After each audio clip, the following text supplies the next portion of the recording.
Hello and welcome to Easter Monday's Cable Today with me, Dave Austin. I am wearing safety specs because this is National Eye Safety Week and there's a lot of flying Easter egg fragments around. But seriously, over 250,000 accidents a year involve injury to the eye, both at home and sport and industrial. We'll be talking about that with ophthalmologist Chris Kerr. He'll be joining us and showing us some of this fine range of safety specs. We also look at the business of housing and a collaboration between housing associations and Croydon Council, which is proving very successful. We'll be meeting David Brown from Croydon Council and also Charlie Grimble, who's director of a Croydon Housing Association. And the man who's waving the camera around so expertly is Neal, and he'll be joining us to talk about the series on chocolate that we're producing this week. It is Chocolate Week on Cable Today, and we see the first of those, which is the history of chocolate. A fabulous Easter programme. Do stay with us. It's a bank holiday, so there's nothing to tell you news-wise. We'll start after the break.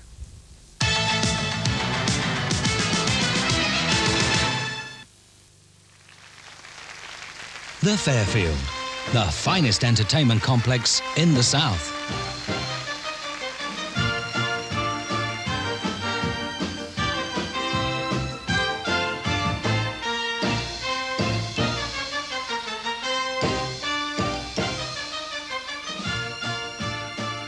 The Fairfield Croydon. You'll be spoilt for choice. 081 688 9291. 30 years before the first TV commercial appeared in black and white, Clean Easy was a household name. Today, Clean Easy Home Care is one of the fastest growing companies in network marketing, helping people like you to establish your own Clean Easy business, where you are the boss. The Clean Easy Home Care catalogue has over 500 clever and practical products that people find both useful and exciting.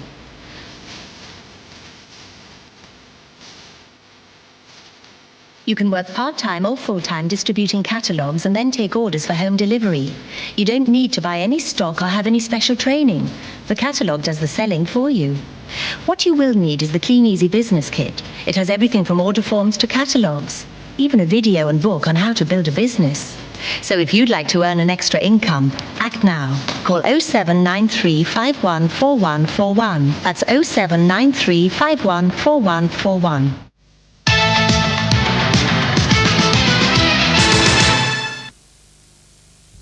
A happy Easter to you, belatedly perhaps, but the Easter break's still with us on this Easter Monday. I hope it's been good for you.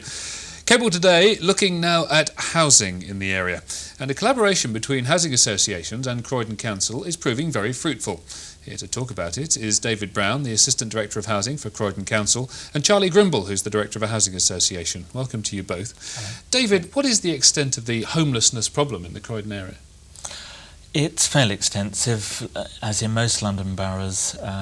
We're talking about perhaps twice as many people, homeless families, approaching the council each year as we have vacancies in council properties for. So is that, in council terms, a large deficit to have that many people who are surplus to your ability to provide for them?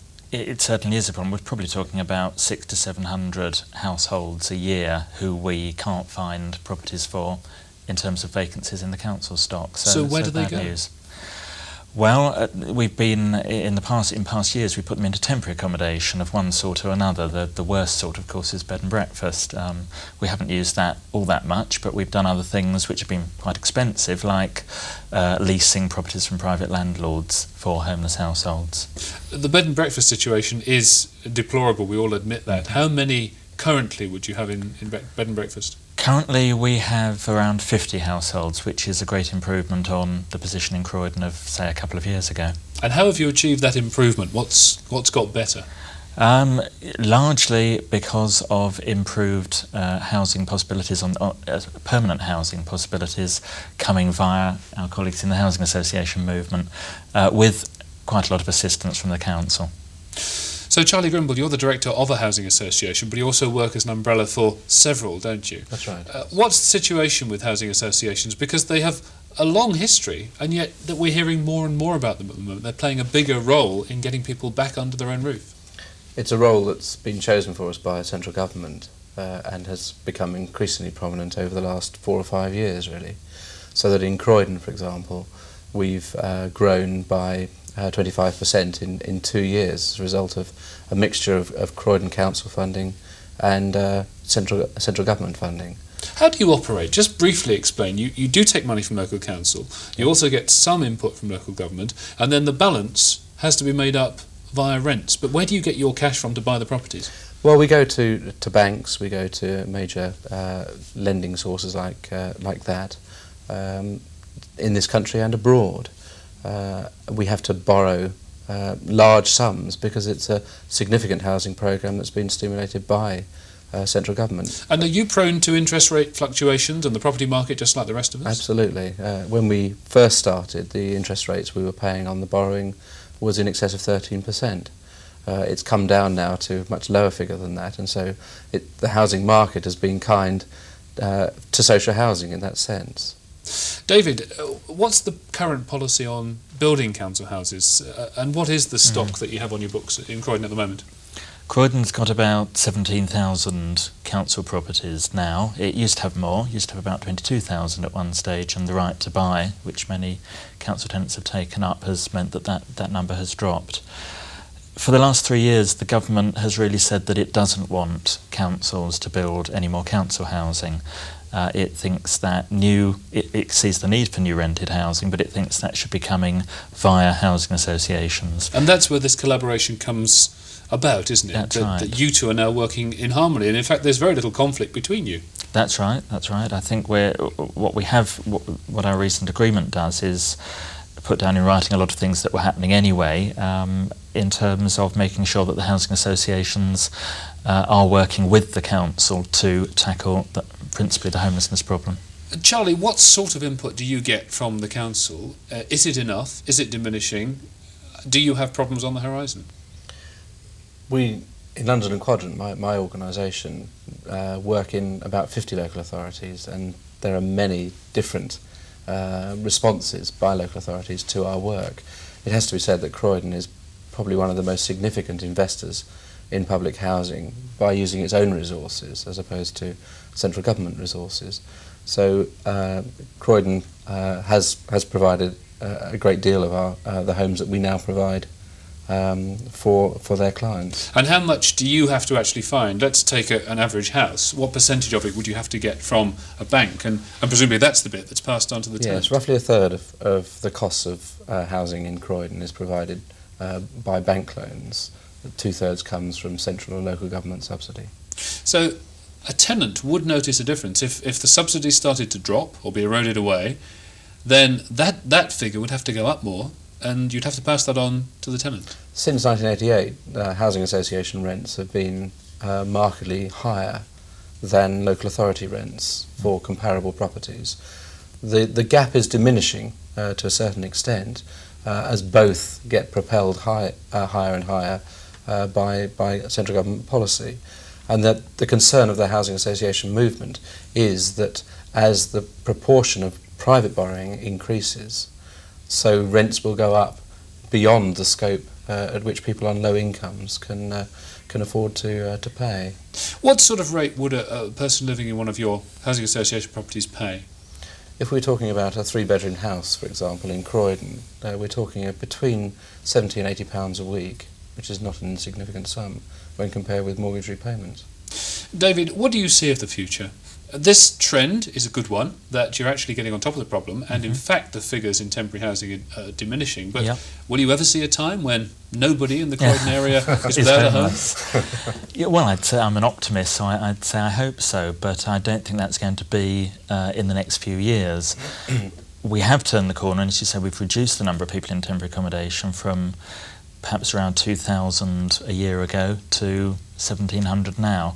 That's still a backlog, if you like, of 1,700 homeless households that we've got to house sooner or later. I hope we'll house them fairly soon, but more people come in the door every day. So I think it's going to be a good number of years before we can really say that Croydon has won the homelessness problem, and things get worse as well as better sometimes. Well, it's nice to see the two of you working together on this problem anyway. That's the start of the battle, isn't it? Yeah, David absolutely. and Charlie, thanks for joining us Thank you. on this Easter Monday. Thank you. After the break, we will look at Eye Safety Week. We'll be meeting our eye specialist and looking at some ways of protecting those eyes.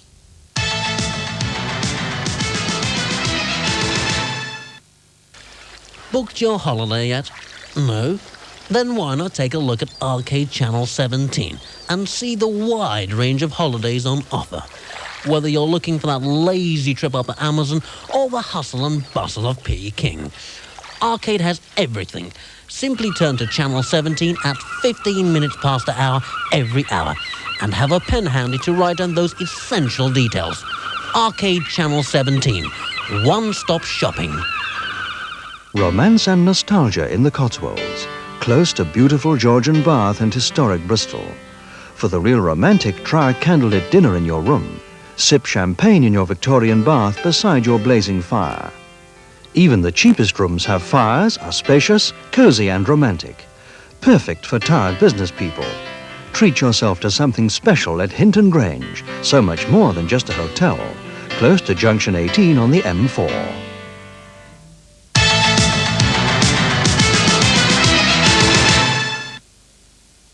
The Easter Monday cable today, and you're most likely a bit fed up of chocolate, but we're going to start Chocolate Week. We look at the history of it. We'll also be talking, before we start our series, to the location director who's put them all together. That's still to come. But now you say, why is this fool wearing spectacles, and shaded ones at that, in the studio? Well, the fact is, these are safety glasses. Polycarbonate lens, very tough. You could wear them in the garden, and they look trendy too. Just part of a range of glasses which could save your eyesight, because there's a staggering number of incidents involving eye accidents every year. And joining us to talk about it, Chris Kerr, who is an optometrist. Good evening. Chris, I got your title wrong at the start of the programme. Thank It's you. a complicated profession, an optometrist. Now, let's have a look at the breakdown of accidents. You reckon there's around 250,000 accidents involving eye injury a year? Yes, around 250,000 eye injuries each year. Probably the largest single category is sports-related eye injury, which account for about 40% of that figure. And in this week, which starts National Eye Safety Week, there's a big drive to get that figure down, and it's not too difficult to do, is it? No, it isn't. There are really 3 or 4 categories of sports-related eye injury. There are ball injuries. Squash balls are particularly nasty because they can just fit into your eye socket. Racket injuries. Injuries involving body contact sports such as rugby, even football. The football itself can be quite a damaging thing for eyes. People falling over, and of course all sorts of foreign bodies can get in your eye when you're taking part in sport, particularly something like football. You'll occasionally get unpleasant things like lime thrown up from the white markings on And the of course, pitch. when you're playing a game, your concentration's elsewhere, isn't it? You're not thinking about your eyes, you're thinking about that ball or that person or that racket. So one way of doing it is to have your eye constantly protected with a range of sports glasses such as we have here. Let's just take a look at the sort we could wear. Absolutely. There are some really quite pleasant-looking protectors. Something like this could be worn for squash or for something like cycling or skating. But certainly any ball game, you get tremendous protection from that. You would also get protection with something a little more solid like that. You would get protection for racket injuries at the side, which is very, very common. These look like fixed lenses, Chris. You wouldn't be able to have those tinted or matched to your particular prescription. Well, you would with some of these types, which also would provide the same sort of protection. You could have a prescription lens put in here. This you can use for different sorts of activities. It's got a detachable piece here, a soft padded piece that will protect your whole face if you're hit across the bridge of your nose. Presumably, if you were to play squash with your contact lenses in, or indeed your everyday glasses, that could compound any injury you got much more, wouldn't it? Contact lenses actually can be quite protective. Ordinary spectacles can be extremely dangerous, especially if they're glass. In fact, years ago when glass lenses were quite popular, I had many, many patients who we spent quite some time picking pieces of glass out of their cornea. And of course even sunglasses used to be glass a few years ago. Makes you wonder though, if people who want to look dead trendy on the squash court would actually wear those, even though they look a bit cool, they're also a bit cumbersome, I should think. I think they are. I think there are disadvantages, but when you think of the sorts of injury, we certainly in the department I work in at Mayday have seen several eyes lost through squash balls. So I think what vanity price can go you're to the saying, wind. price. But Yeah. what about the cost of these? Because a special set of glasses like that presumably cost a few pounds. Yes, they do. I think something that's purpose-built or purpose-made like that, you're looking at £50 or £60 at least, maybe more. These have gained great acceptance in the States. There's a sport called racquetball, which is very similar to our squash, and it is the norm for people to wear this. That's the important thing, isn't it? Well, in That's fact, you probably wouldn't play an opponent who wasn't wearing a pair because of obviously legal implications. Okay, so that's the sporting world, and it's quite obvious, I think, the sort of injuries we can have. What about the other figure which you gave us, and that's DIY? A surprisingly high number of accidents happen in the home. Why is that? Been a big shift, really, from perhaps industrial injuries. Within industry, eye protection is much, much better than it used to be, and the numbers of injuries due to industry have fallen. But of course, where they've risen is in do-it-yourself, because people really don't think in terms of eye protection, though they're doing very, very similar tasks. Around 12% of the 250,000 are due to do-it-yourself injuries. Let's have a look at the sort of problems that you could encounter. I see you've got a nasty, rusty chisel there. And pick this especially. The commonest injury, both in injury and do-it-yourself, is called a metal-to-metal injury. I don't know if you can see the head of this cold chisel, but in fact, as it's hit, it mushrooms over. And as you can see, pieces are missing. And pieces of metal will easily fly off, and they can even penetrate your eye and cause very serious injury. If you got an injury like that, a piece of metal in your eye, what's the best thing to do? Is the old close your eye and roll it the best thing, or don't touch it and let a specialist have a go? It's a little bit dependent. I mean, if it is just a minor irritation, it's quite a sensible thing just to rub the other eye. It's quite a sensible thing to try and irrigate. But metallic... So how would you do it? Run water through? Or? Oh, sorry. In terms of a foreign body, certainly a basin full of water, or even if you feel suitable, a shower, just looking up at the water and try and let it bathe through. But you must be careful with metallic foreign bodies, because very often, if it's a penetrating injury, you just have the initial pain and then nothing more as it goes in. So, yeah, exactly. Seek expert advice, really, if you're in doubt. If you're in any doubt. What about the old classic black eye, the shiner? Because we tend to think that will just go away. Can that cause permanent damage? Oh, indeed it can. It is, of course, just bruising. It's a hematoma around your eye. But very often, if you get a severe blow, the eye can actually be slightly displaced, and the bones lying underneath your eye are very fragile, and you can get something called a blowout fracture, which can be quite serious. So once again, worth getting it checked. Always seek advice. This is the time of year when we're off into the garden. That seems to me like the sort of place where all sorts of horrible things can happen to you. Indeed.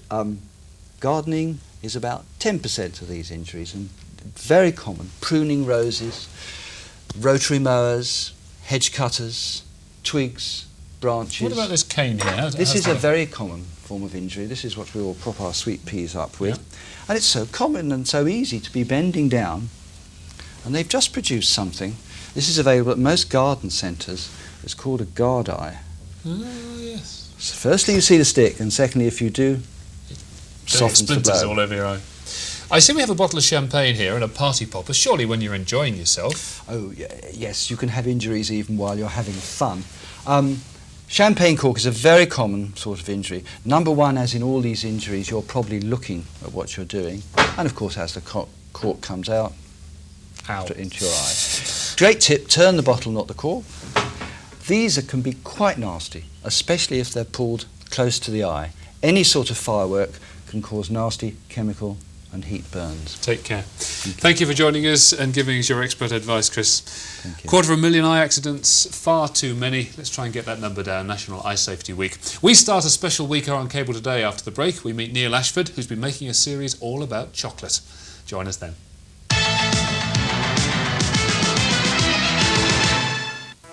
Wouldn't you like to run your business from a prestige building that's not only steeped in history but also offers every service you could imagine? Originally the site of the first international airport in Britain, Airport House is now Croydon's international business centre, offering flexible terms on quality office space for large and small companies alike, and the very latest in worldwide video conferencing facilities. With ample parking right on the doorstep and superb motorway connections, it's a unique place for your business. Airport House, Croydon.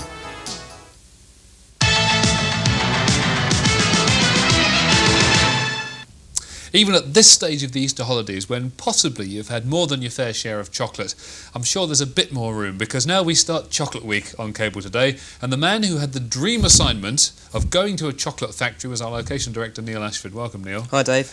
Must have been a dream to go in amongst all that lovely chocky. It was absolutely fantastic, because ever since I was a small child and I saw the film Charlie and the Chocolate Factory, I always wanted to go to a chocolate factory, and this week it actually happened. Anything like Willy Wonka's, was it? It was marvellous, absolutely fantastic. So many different products everywhere, chocolate everywhere, liquid chocolate, sweets covered in chocolate. It's absolutely brilliant.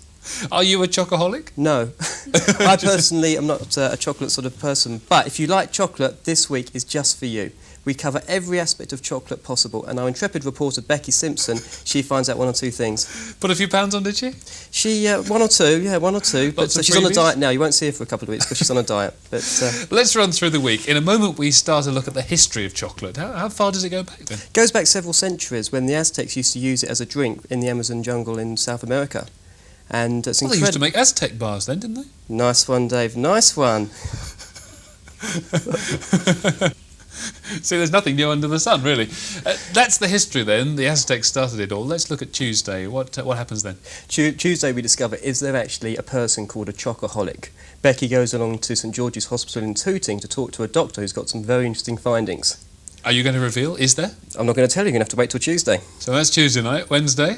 Wednesday we look at the power of advertising and how chocolate companies actually use advertising to make all of us want to buy chocolate. For example, if I said to you, have a break... Have a Kit Kat.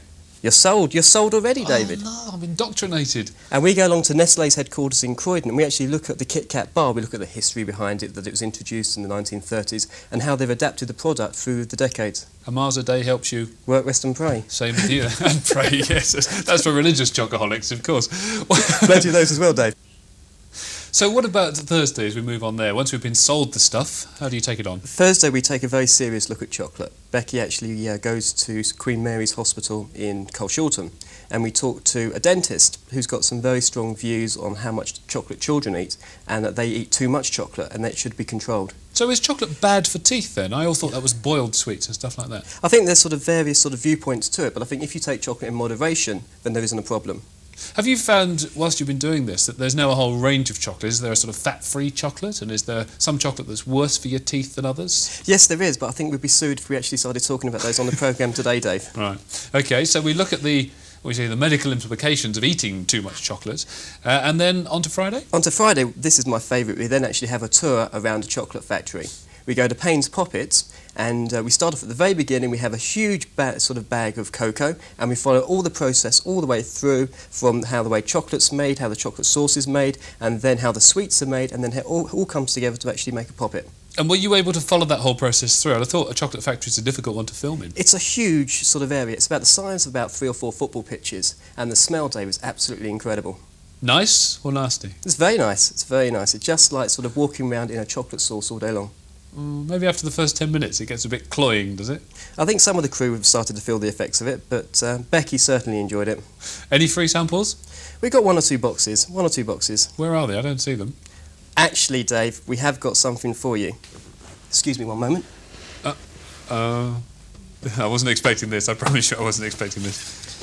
Oh, this is from all the crew and the production team here at Cable Today for all your hard efforts on Cable Today over the last 6 months.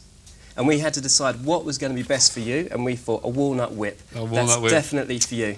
Definitely you touched for you. on one of my favourites there. Yeah. Thank you very much. Very good. Totally unexpected. $2.50. Yeah. Your present is actually in the office. I didn't want to bring it in under the heavy lights in case it melted. Thanks, so I'll Dave. go and buy it later. I mean, I'll... Thanks, Neal. It looks like it's going to be a good week. Let's see the first of those reports now, the history of chocolate. It's not long before Easter when we can eat delicious, scrumptious eggs, so this week seemed an ideal time to find out about that delicious substance, chocolate.